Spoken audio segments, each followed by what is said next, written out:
Shadrach, Meshach, Abednego की कहानी। वे मूरत के आगे नहीं झुके। क्या आप जानते हैं इन तीन जवानों को?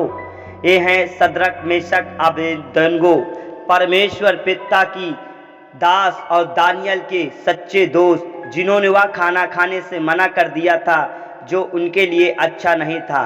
अब ये बड़े हो गए हैं, पर वे ऐसे क्यों खड़े हैं जबकि उनके पीछे सारे लोग उस बड़ी मूरत के सामने सिर झुकाए हुए हैं? आखिर बात क्या है?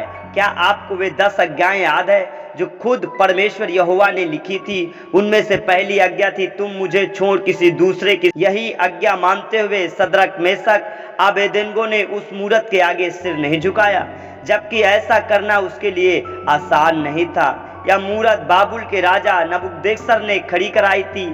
उसने कहा कि बड़े बड़े लोगों को बुलाया ताकि वे आकर इस मूरत के आगे सिर को झुकाएं और उसकी पूजा करें। उसने सबसे कहा, जब तुम तुरही, वीणा और दूसरे बाजाओं की आवाज सुनो तो इस सोने की मूरत के आगे झुकना और उसकी पूजा करना होगा। जो कोई ऐसा नहीं करेगा उसी वक्त आग के धधकते हुए भट्टे में डाल दिया जाएगा। तब राजा नबूकदनेस्सर को पता चला कि शद्रक, मेशक और अबेदनगो मूरत के आगे नहीं झुके, तो उसे बड़ा गुस्सा आया। उसने फौरन तीनों को अपने सामने बुलवाया।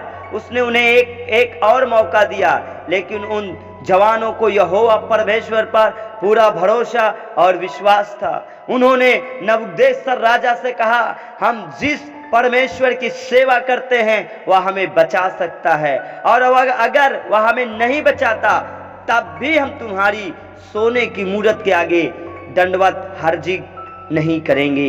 यह सुनकर नबूकदनेस्सर का गुस्सा और भड़क गया। आग का एक भट्टा पास ही था। नबूकदनेस्सर ने हुक्म दिया, इस भट्टे को 7 गुना और गर्म कर दो। फिर उसने अपने सबसे शक्तिशाली सैनिकों से कहा कि वे शद्रक, मेशक और अबेदनगो को बांधकर अभी तुरंत भट्टे में फेंकवा दे।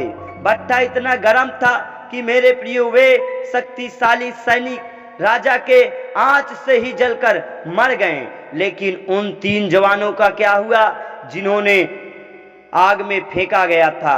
जब राजा ने भट्टे में देखा तो वो डर गया, चकित हो गया और घबराकर अपने सैनिकों से बोलने लगा, क्या हमने 3 लोगों को बांधकर धधकते हुए भट्टे में नहीं फेंका था?